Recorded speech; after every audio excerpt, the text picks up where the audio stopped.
오늘 말씀은 하나님이 선택한 사람 다윗 7번째 시간입니다. 말씀의 제목을 한번 볼까요? 시작. 이 세상 왕이 말씀을 어기도록 위협해 올 때. 네, 우리 본문은 22장 사무엘상 22장 6절에서부터 19절까지의 스토리를 볼 건데요. 이것을 먼저 읽지는 않고 우리가 이제 이 사건의 배경을 지난 시간에 이 다윗이 어떻게 했죠?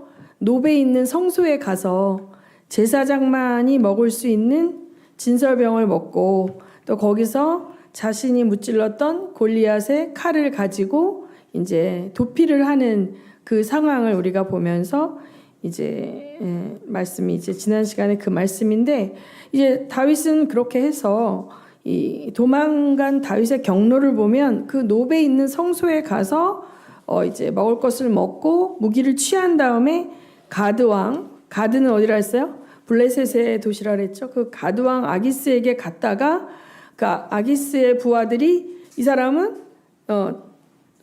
위험하다. 다윗이 죽인 자는 만만이요 사울이 죽인 자는 천천히라, 이렇게 노래를 부르는 자를 어떻게 이렇게 위험한 사람을 이렇게 두십니까 해서 살기 위해서 어떻게 했다 했어요. 미친 척을 하면서 수염에 막 침을 흘리면서 도망 나와서 어디로 갔어요? 아둘람굴로 갔어요. 아둘람굴로 갔을 때에 그의 부모와 형제가 왔고, 그 다음에 원통한 자, 빚진 자, 사회의 마이너 사람들이 전부 모여와서 그 아둘람굴에 거하고 있었어요. 근데 그 뒤에 이제 우리가 말씀을 읽진 않았지만 이 다윗이 이제 계속 도피를 해야 하기 때문에 자기의 부모를 모압의 왕 미스바에게 의탁을 합니다.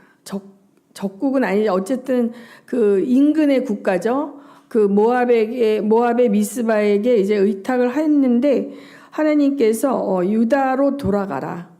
그래서 다시 이제 유다 지경에 들어와서 헤렛 숲이라는 숲 속에 은신하고 있을 때였어요. 그때 은신하고 있을 때에 이제 오늘 이제 본문이 시작이 되는 거예요. 사무엘상 22장 6절을 한번 볼까요? 6절을 한번 읽어봅시다. 6절부터 8절까지 시작. 하루는 사울이 기브와 산등성이의 에셀나무 아래에서 창을 들고 앉아 있었다. 그의 신하들은 모두 그의 곁에 둘러서 있었다. 거기에서 사울은 다윗이 부하들을 거느리고 나타났다는 말을 들었다. 사울이 둘러서 있는 신하들에게 호통을 쳤다. 이 베냐민 사람들아, 똑똑히 들어라. 이새의 아들이 너희 모두에게 밭과 포도원을 나누어 주고 너희를 모두 천부장이나 백부장으로 삼을 줄 아느냐? 그래서 너희가 모두 나를 뒤엎으려고 음모를 꾸몄더냐? 내 아들이 이새의 아들과 맹약하였을 때에도 그것을 나에게 귀띔해 준 자가 하나도 없었다. 또 내 아들이 오늘 나의 신하 하나를 부추겨서 나를 죽이려고 매복시켰는데도 너희들 가운데는 나를 염려하여 그것을 나에게 미리 귀뜸해 준 자가 하나도 없었다. 네, 이제 다윗이 이제 모압에 갔다가 유다의 지경 안으로 들어와서 은신하고 있다는 소식이 들리니까 이제 이 사울이 그 기브하는 베냐민 지파 족속의 땅이에요. 그래서 자기가 베냐민 지파 사람이죠. 그 베냐민 사람들에게 막 이렇게 격동하는 거죠. 너희들이 다 알면서도 작당해갖고 나를 이렇게 속였는데 너희들 잘 생각해봐라. 다윗이 너희들에게 뭐 천부장 백부장 시켜줄 것 같으냐? 어림도 없다. 막 이렇게 하면서 내 아들조차도 이새의 아들 다윗과 미략하였을 때도 누구도 나에게 말해주지 않았다. 그러면서 이제 막 이 사람들이 이렇게 하니까 9절을 보면 시작. 바로 그때에 사울의 신하들 가운데 끼어 있던 에돔 사람 도액이 나서서 보고하였다. 제가 이새의 아들을 보았습니다. 그가 노브로 와서 아히두베의 아들 아히멜렉과 만날 때였습니다.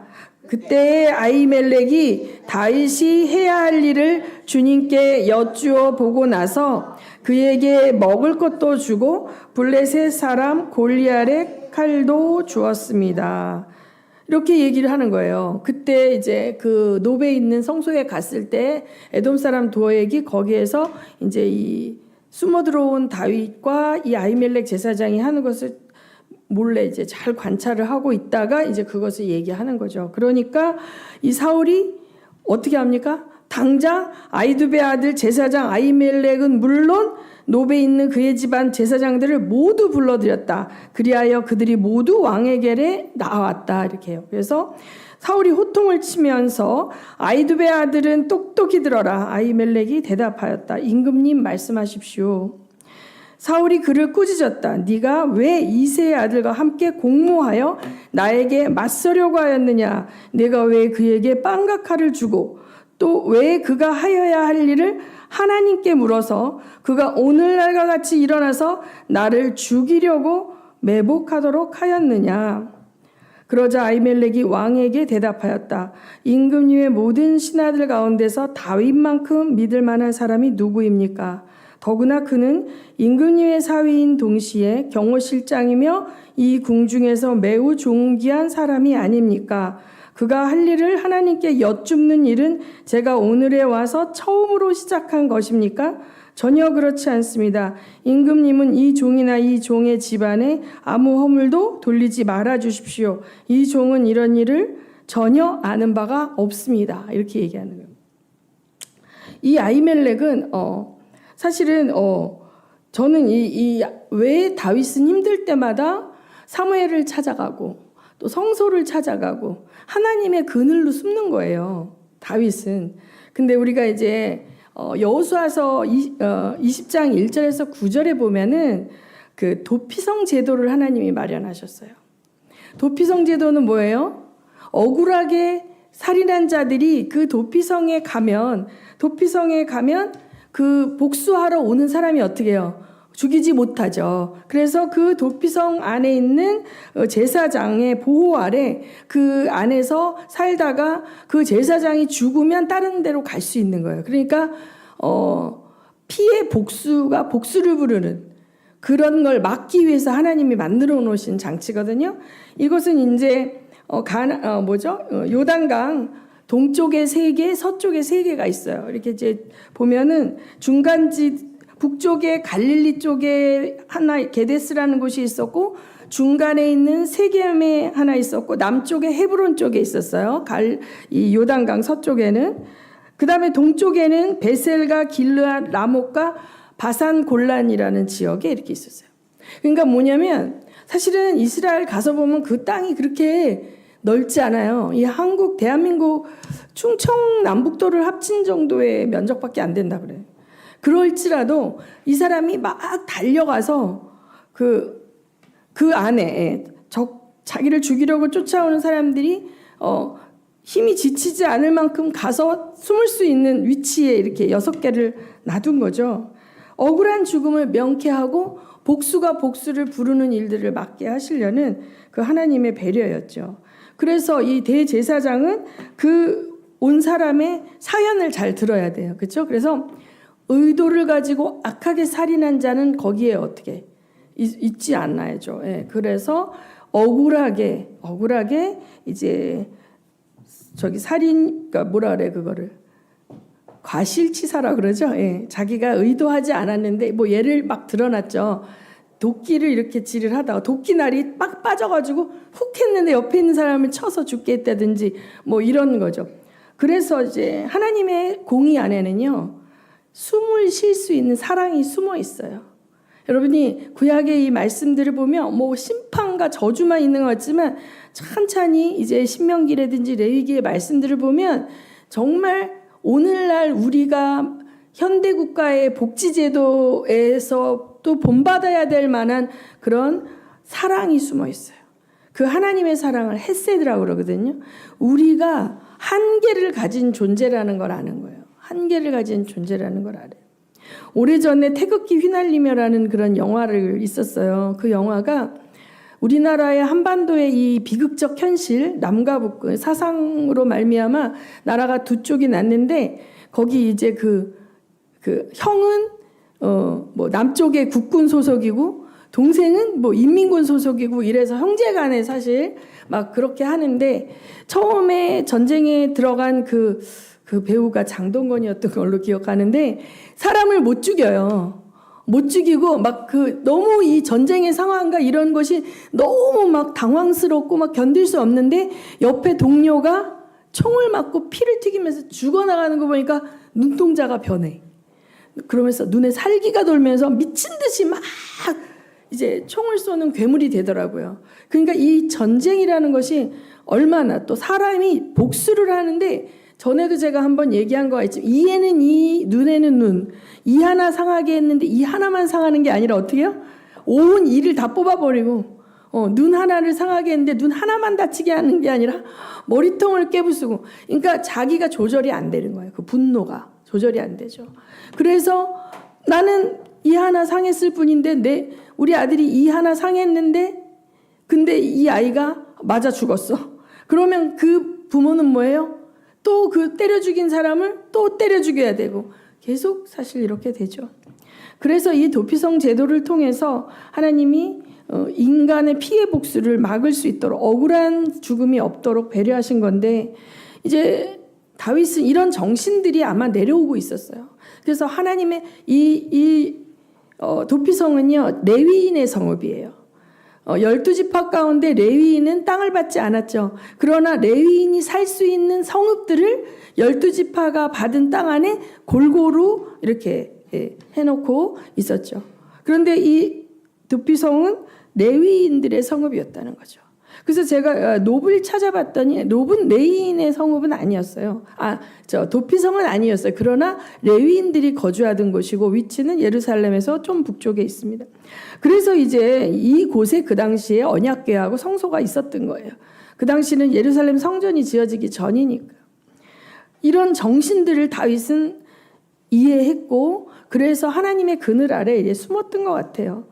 어쩌면 다윗이 우리가 지난번에 봤지만 왔을 때 그 아히멜렉을 속이지 않습니까? 자기가 급히 임금님의 명령을 받고 급히 출발하느라고 아무 무기도 챙겨오지 못하고 동료들은 나중에 딴 데서 만나기로 했다라고 거짓말을 했죠. 거짓말을 했을 당시 그 당시에 아히멜렉이 진짜로 다윗의 거짓말을 믿었을 수도 있지만 알아도 그러니까 모른 척 했을 수도 있어요. 사실 이 에돔 사람은 에돔의 그 도액은 그 사울의 문지기라고 나와 있나? 아무튼 이 개역개정 말고 다른 주석들에 보면은 비밀 그 경찰 같은 그런 거예요. 사조직이에 말하자면 에돔 사람 도액은 그런데 가까이에 있었다면 사울의 인근에 있었다면 도액은 여러 차례 다윗이 사울에 의해서 죽음의 위기를 넘기는 것을 봤을 수도 있죠. 뭔가 사울과 다윗 사이의 권력의 다툼은 아니죠. 사실은 사울이 오해한 거니까 그 사울의 두려움과 강박증 때문에 자기 자리를 다윗이 뺏는다라는 생각을 하면서 근데 이것이 사실은 초기에는 그 인근의 측근만 아는 거예요. 우리나라의 정치를 봐도 어때요? 1인자와 2인자 사이의 갈등이 처음엔 몰라요. 근데 이제는 전 국민이 다 알아요. 그렇죠? 그랬을 때 여기에 아히멜렉이 그걸 알았을 수도 있은 시점일까? 아니면 아직 몰랐을 때일까에 따라서 다윗의 거짓말을 알고도 속은 척 했을 수도 있지만 아직 그게 표면화되어서 그 갈등이 국민들에게 알려지지 않았다면 모르고 속았을 수 있겠죠. 그러나 모르고 속았지만 다윗이 어떻게 해요? 임무를 수행한 게 아니라 이제 계속 도피 생활을 하고 사울은 다윗을 추적하고 다닌다는 걸 알았겠죠. 이 시점에서는. 우리 본문을 읽은 시점에서는. 그랬을 때는 이제 아히멜렉을 불러와라. 만약에 이랬잖아요. 그러면 아히멜렉이 만약에 사울을 두려워했다면 임금님 그때 제가 진짜 몰랐거든요. 진짜 몰랐습니다. 그 사람이 깜쪽같이 거짓말을 해서 제가 깜빡 속았습니다. 한 번만 살려주십시오. 막 이렇게 할 수도 있어요. 그런데 아히멜렉은 그렇게 말하지 않아요. 아히멜렉은 그때 여기 도에게 이 토설하면서 고자질하는 걸 보면 함께 기도했던 것 같아요. 다윗이 어떻게 해야 될지 함께 기도해서 기도한 가운데 받은 것들을 이제 이야기하고 다윗은 떠났단 말이에요. 그러니까 이 사람은 하나님의 제사장으로서 할 일을 한 거예요. 그렇죠? 그리고 여기에 그 와중에도 아히멜렉이 왕에게 지금 애써 얘기하고 있는 거는 사울을 바로잡으려는 노력을 해요. 임금님의 사위인 동시에 경호실장인 동시에 이 궁중에서 매우 존귀한 분이 아닙니까? 그가 할 일을 하나님께 와서 여쭙는 거, 그가 하나님께 기도하면서 내가 어떻게 해야 됩니까? 라고 물어봤던 것은 어제 오늘의 일이 아니다. 그때 새삼스럽게 처음 한 일이 아니라 그는 여러 차례 전쟁에 나갈 때 이 전쟁에 내가 나가는 것이 맞습니까? 아닙니까? 여러 차례 그렇게 와서 기도하며 하나님의 뜻을 물었기 때문에 일상적인 일이었다. 그런데 왜 새삼스럽게 그것을 트집 잡습니까? 나는 당신들의 그 정치적인 권력 싸움에 아무 상관이 없고 나는 내 제사장의 직분을 최선을 다해서 했고 하나님의 뜻을 알아서 하나님의 뜻을 전달하려고 했을 뿐입니다라고 얘기를 하는 거예요. 직언하는 거예요. 이 서슬이 퍼런 사울 앞에서 이 아히멜렉이 그렇게 말하는 거예요. 그래서 이 멘탈이 건강했고 조금이라도 사울이 이게 마지막 회개의 기회 아니었겠습니까? 사무엘에게 도망갔을 때 그렇게 막 성령의 임재 가운데서 막 무장 해제되고 막 이랬는데 여기에 이 제사장이 목숨을 걸고 이렇게 직언을 하는데 오히려 뭐예요? 분노가 격발해가지고 막 다 죽여버리죠. 그런데 그 사울의 부하들 가운데 제사장, 에봇을 입은 제사장을 죽이려는 명령에 순종할 사람이 없어요. 너무 두려운 거예요. 하나님의 구별된 거룩한 자들인데 그 때려 죽이라는데 누가 죽입니까? 그러니까 누구를 죽여요? 누구를 불러요? 에돔 사람 도액을 통해서 다 때려 죽이는 사건이에요. 저는 오늘 이 사건을 통해서 아히멜렉과 도액을 비교하고 싶은 거예요. 다윗과 도액을 비교하고 싶은 거예요. 곤고한 가운데 다윗은 어디로 갑니까? 항상 아버지가 계신 하나님의 임재가 오신 곳에 가서 그곳에 가면 나에게 살 길을 알려주실 하나님의 음성이 있다. 그리고 그것을 함께 해줄 하나님의 사람들이 있다. 이게 마지막 목숨줄이에요. 목숨줄. 그렇죠? 그것을 간 거고 이 아히멜렉은 그 직분을 어떻게 해요? 충성되게 한 거예요. 그래서 저는 이런 도전을 봐요. 하나님의 사람들, 하나님의 사명자들은 정치 권력이 어떻게 변한다 할지라도 그 하나님의 백성들을 보호해야 된다. 그들의 영적인 그 여정과 그들의 영적인 믿음의 신앙을 지켜주고 보호해줘야 할 그 사명이 있다라는 생각을 또 하게 돼요. 제가 목사로서. 그런데 이 도액이라는 사람은 거기에 할 일이 있어서 그 성소에 있었다 그랬어요. 근데 이제 이 할 일이라는 게 과연 무엇일까? 이 에돔 사람 도액이라는 사람이 모든 사람들이 꺼려하고 막 사울이 격동할 때 베냐민 지파의 그 기브아 사람들이 입 다물고 있는데 저요 제가 알고 있는 게 있습니다 하고 뭐예요? 딱 꺼내잖아요. 요새 정치인들이 어떡합니까? 너무 무섭지 않아요? 막 숨겨뒀다가 이 사람 막 통화하는데 그게 자기 말이 녹음되는지 뭔지도 모르는데 결정적인 순간에 이 사람을 치려고 그러면 어떻게 해요? 그 녹취를 꺼내가지고 막 매스컴에 터뜨리고 막 그런 세상이 됐잖아요. 그런데 이 에돔 사람 도액이 제가 본 게 있습니다 하면서 요즘 같으면 사진이나 녹취록을 깠을 텐데 이 사람의 그 증언을 얘기하는 거예요. 제가 봤는데. 자, 그런데 이 사람도 성소에 있었거든요. 그런데 이 사람은 그걸 킵했다가 언젠간 써먹어야지. 에돔 사람이기 때문에 그 사울의 그 부하들과 그 신하들 가운데 뭐가 있어요? 컴플렉스가 있어요. 베냐민 지파도 아니야. 이스라엘 백성도 아니야. 12지파에 속하지도 않아. 에돔 사람이에요. 그 이스라엘 민족들은 그 선민의식이 있어서 에돔 사람, 모압 사람, 블레셋 사람들을 이렇게 자기들보다 훨씬 못한 존재를 보는데 에돔 사람이었는데 어떻게 용병처럼 어떻게 보면 사울의 비밀 창고를 지키는 아주 측근에서 일하는 사람이었다고 이제 그래요. 이 사람이 점수 딸 기회를 얻는 거죠. 충성을 보여줄 기회를 얻는 거예요. 그래서 그 목격담을 이야기한 결과 하나님의 사람들이 몰살당하는 일이 일어났어요.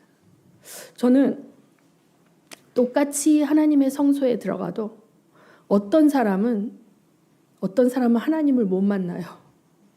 어떤 사람은 하나님의 음성을 듣지 않아요. 거기를 자기의 컴플렉스를 커버하는 포장을 하는 장소로 이용해요. 여러분들 정치인들이 뭐 선거철도 되면 갑자기 안 들이던 사람들이 막 와서 예배드리고 막 신실한 모습을 보여주고 성소 하나님의 예배를 어떻게 보면 자기들의 권력을 타고 올라갈 사다리 삼아 이용하는 사람이 있어요.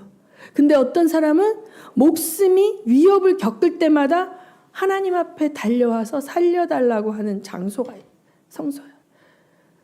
이 성소에 계신 아버지 하나님의 임재와 그곳에 있는 주의 종의 영적 권능을 어떻게 보느냐가 아주 대비가 돼요. 에돔이라는 그 나라에 하나님을 경외하는 습속이 없었다 할지라도 그가 사울의 신하가 되어서 오랜 세월 사울을 수종드는 동안 제사장이라는 존재와 성소라는 존재가 어떤 의미를 갖는다는 걸 알았기 때문에 이 사람도 그 성소에 드나드는 사람이 된 거예요. 그런데 결국은 어떻게 해요? 하나님의 제사장을 때려 죽이는 일을 하죠. 그 일을 고자질만 할 뿐만 아니라 실제적으로 손에 피를 묻히는 일을 자원해서 하는 사람이 되는 거죠. 그래서 저는 지금 많은 생각을 하게 돼요. 이 아히멜렉은 사울의 상태를 알았음에도 불구하고 잘못했다고 싹싹 빌고 내가 그때는 다윗이 나에게 거짓말하는 줄 몰랐기 때문에 본의 아니게 사울 왕을 이렇게 모반하는 자를 도운 게 됐습니다. 한 번만 살려주십시오라고 목숨을 구걸하지 않고 그는 하나님의 사람 아닙니까? 그는 이스라엘의 보물이 아닙니까? 그 다윗이 얼마나 하나님과 우리에게 귀한 자산이죠. 그 나라에. 이렇게 목숨을 걸고 직언을 하는 사역자예요. 나단이 다윗이 밧세바를 범했을 때 가서 스토리를 하면서 그 자가 바로 당신입니다라고 얘기하는 거예요. 그렇죠? 원래 하나님이 이스라엘의 선지자 제도, 제사장 제도는 뭐냐면 왕의 권력을 견제할 수 있는 영적 권위를 가진 직분자를 예비하셔서 왜 예비했습니까? 왕이 지 맘대로 다스리지 못하게 하는 거예요. 왕이 하나님의 말씀의 통치를 왕조차 받아야 되는 거예요. 다른 나라의 왕과 이스라엘의 왕은 달라요. 이스라엘의 왕은 하나님의 말씀의 통치를 받는 롤 모델이 돼야 되는 거예요. 여기서 아히멜렉은 목숨을 잃었죠. 순교했죠. 그러나 하나님의 말씀의 통치를 받았고 그 말씀의 통치 앞에 순복하였고 사명을 감당하다가 죽어서 천국을 갔을 거예요. 그렇죠? 그런데 이 에돔 사람 도액은 아무리 성소에 와서 정결 예식을 하고 비싼 예물을 드려서 제사를 드려서 많은 헌금을 했을지라도 절대로 천국에 들어갈 수 없죠. 성소를 찾는 사람들, 이렇게 다른 사람들이 있었습니다. 제가 구약의 말씀을 읽으면서 많은 감사함이 있는 것은 이 인간 세계의 실존, 거룩함을 추구하나 거룩하게 살 수 없는 인간들의 이야기 속에서도 하나님은 완벽한 행위를 원하시는 게 아니라 그 중심에 하나님을 경외하고 하나님의 말씀 앞에 순종하려는 자를 찾고 계시고 그들에게 어떻게 해요? 상 주시는 분이세요. 이 땅의 삶이 정말 비참하게 죽는 걸로 끝났다 할지라도 하나님 앞에 영원히 사는 아히멜렉의 가문일 줄 믿습니다. 아멘. 네, 우리가 그래서 한번 여기서 교훈을 찾자면 우리는 일상생활 가운데 당연히 예배를 오죠. 수요일도 오고 주일도 오고 난 크리스찬이에요. 그런데 아직까지 대한민국은 그 정도의 위협이 없지만 많은 나라들 전체주의 공산주의 국가에서는 그 예배한다는 것, 이슬람 국가에서도 그런 것들이 엄청난 사회적 불이익을 감수하고 가야 되는 그러한 예배인 나라들이 있어요. 여러분 그 순교자의 소리 거기에서 한 달에 한 번씩 오는 그걸 보면 여러 나라를 돌아가면서 나오죠. 라오스도 나오고 미얀마도 나오고 북한도 나오고 인도도 나오고 예배자라는 이유로 가족들이 죽고 아버지가 죽고 사역자인 사람들이 죽는 일이 있어요. 그 일이 실제 있어요. 우리 눈에 나타나지 않지만 실제 오늘날에도 하나님의 말씀을 지켰고 하나님을 향한 신앙을 지켰다는 이유로 죽는 일이 있는 거예요. 이번에 제가 라오스 가서 강의할 때도 얘기를 하더라고요. 어떤 분이 이제 오신 그곳에서 사실은 그런 극렬 불교 사람들에 의해서 죽임을 당했대요. 그 마을에 어떤 분이. 근데 경찰이 수사를 안 한대요. 아무리 신고해도요. 경찰이 수사 안 해요. 같은 편이에요. 그런 나라에서는 보호받지 못합니다, 여러분. 우리가 생각할 수 있는 이런 그렇지 않아요. 오히려 같이 해서 그 마을을 떠날 수밖에 없고 도망가서 보호할 수 있는 노베 성소 같은 곳, 사무엘이 거주하는 그런 남아의 나복 같은 곳으로 피해 가야만 돼서 그렇게 도망갔다는 이야기가 훨씬 많습니다. 경찰조차 공권력조차 그 마을에 같이 살고 있는 주민들조차 아무도 보호해주지 않아요. 그런 상황인 나라들이 아직도 많습니다. 제가 도왔던 중국에 조누가 선교사님 통해서 갔던 그분들이 이제 산에 한번 올라와서 막 진짜 떼굴떼굴 굴면서 기도해 주면 울고 막 그러는데, 자, 누군가가 그들이 가정에서 몰래 숨어서 예배를 드린단 말이에요. 보여지는 교회들은 다 폐쇄됐죠. 시진핑 사진 밑에 십자가 걸지 않는 교회들은 다 문 닫아야 돼요. 삼자교회, 공산당에게 충성을 맹세한 교회, 성경 위에 공산주의가 있다라는 것을 인정하는 교회들은 문을 열고 할 수 있지만 그것을 못하고 오직 하나님만 예배하겠다는 교회들은 다 문 닫았어요. 그래서 어디로 숨었어요? 성도의 가정 속으로 다 숨어 들어갔어요. 우리 책도 많이 읽었잖아요. 순교자의 소리에서 나온 지하교회의 책들. 자, 그랬을 때 그 중에 누가 하나 배신하면, 그렇죠?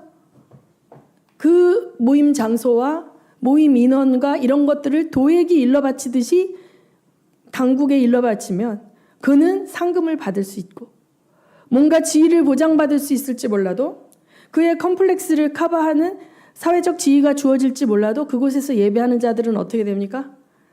몰살을 당하거나 감옥에 가겠죠. 엊그제 타지키스탄 선교사님이 이 문자를 저한테 보냈어요. 기도해달라고. 그 두산베 내에 있는 국정원과 같은 조직이 이 목사님 뒤를 캐면서 계속 트집을 잡고 있나 봐요. 또 뺏어가려고. 갖고 있는 재산이, 그 교회가 갖고 있는 재산이 굉장히 많거든요. 그분이. 이번에 이제 이혜정 선교사가, 이혜정 전도사가, 목사가 이제 가서 강의를 하고 왔어요. 지난 금요일 날 들어왔더라고요. 그래서 이제 통화를 해보니까 너무 많이 변했대요. 거기에 앉아 계시는 아주머니 사역자들이. 제가 갈 때만 해도 알아듣는지 못 알아듣는지 이러고 맨날 앉아 계셨는데 지금 눈에서 빛이 난대요. 또 듣고 그 워크북을 듣고 이제 한 번인가 몇 번만 더 하면 이 과정이 끝나면 이 사람들이 그걸 가르치는 거예요. 이 T사역은, 그러니까 B사역은 배운 그 교재를 가지고 그 밑에를 가르치는 거예요. 제자 삼는 거예요. 그래서 그걸 수료한 사람들이 다음번까지 사람을 하나 세워서 가르치는 숙제를 내고 왔다는 거죠. 그래서 정말 똘똘하고 막 젊고 이런 청년들을 다 빠져나갔는데 그 아주머니 사역자들 남아있는데 그분들이 어떻게 됐어요? 그 고난 가운데에서 말씀으로 무장이 되면서 일꾼으로 서가고 있다는 선교지 소식을 들었는데, 자, 이렇게 하나님 나라의 백성이 군사가 되어주고 든든히 서가는 건 마귀는 진짜 싫어하거든요. 그러니까 어떻게 해요? 여기서 이분만 쫓아내면, 최은소 선생님만 쫓아내면 어떻게 돼요? 거기에 있는 모든 재산은 누구예요? 그들이 접수할 수 있는 거예요. 어떠한 뭘 만들더라도. 여기도 지금 사울이 뭐라고 얘기합니까? 네가 왜 알고도 숨겨줬냐고 하죠. 베냐민의 기브아 백성들에도 너희들이 알았는데 나한테 고하지 않았다. 어떻게 해요? 그런 식으로 덮어 씌우는 거예요. 몰랐어. 그 당시엔 몰랐을 거죠. 그래서 그 공산주의 국가에서는 죄목은 얼마든지 만들어낼 수 있어요. 만들어내서 작정하면 탈취할 수 있어요. 그러면 하나님의 백성들 뿔뿔이 흩어지고 리더십의 구심점이 없어지면 몇십 년 사역이 물같이 녹아지겠죠. 그래서 여러분 이따가 기도를 해주시기 바랍니다. 네. 그래서 이제 우리가 옆나라 중국을 보든지 또 이제 순교자의 소리에 나오는 그런 나라들을 보면 얼마나 그들이 어려운 가운데 하나님 앞에 예배하고 충성하고 있는지. 대한민국은 너무나 감사하게도 남한 땅은, 그렇죠? 남한 땅은 우리에게 예배의 자유가 주어져 있습니다. 이제 우리가 기도할 텐데, 나는 하나님의 예배 처소에 와서 무엇을 얻고 돌아가는가? 아, 나 이렇게 그래도 주일 성수하는 사람이야. 나 11조 해. 나 그래도 교회 봉사 많이 해. 라고 나의 어떤 것들, 나에게 거룩으로 포장할 수 있는 어떤 행위들, 그 행위들만 하고 돌아가는가? 내 영이 채워져서 영적으로 배고팠던 자가 영적으로 먹고 하나님의 위로를 경험하고 완전히 세상 가운데 무장 해제돼서 속수무책인 자가 영적인 무기를 갖추고 이곳을 나가는가? 한번 보기 바랍니다. 우리는 너무 매너리즘에 빠져서 그냥 왔다 가는 교회라고 생각할 수 있어요. 우리 대한민국 안에 핍박이 없고 목숨 걸고 교회 오지도 않아도 돼. 단지 좀 멀리서 오는 부분들은 힘들 수는 있죠. 불편이 있고 시간과 육체적으로 에너지가 든다 뿐이지만 누군가 나에게 사회적으로 위협하지 않아요. 교회 다닌다고. 그러나 이제 그렇게 온 교회에서 절절하게 하나님의 것들을 취해서 세상으로 다시 나가느냐, 아니면 그냥 마당만 밟고 나 그래도 오늘 교회 와서 식사 봉사했어, 나 오늘 교회 와서 이렇게 해서 무슨 봉사했어, 반주 봉사했어, 찬양 봉사했어, 뭐 했어, 나 그래도 괜찮은 사람이야, 하나님의 일꾼이야, 이렇게만 하면 안 되겠습니다. 여러분, 저부터도 더 힘을 내시고 이 어두운 세상 가운데 마지막 희망은 하나님의 사람들입니다. 아멘. 네, 그래서 오늘 이제 기도하실 때 하나님, 다윗과 같이 하나님을 만나기 원합니다.